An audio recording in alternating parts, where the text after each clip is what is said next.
नुते पङ्कजवासिनि देवसुपूजित सद्गुणवर्षिणि शान्तियुते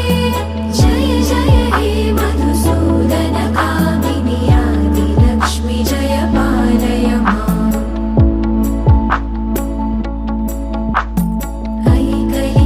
ऐकलिकल्मषनाशिनि कामिनि वैदिकरूपिणि वेदमये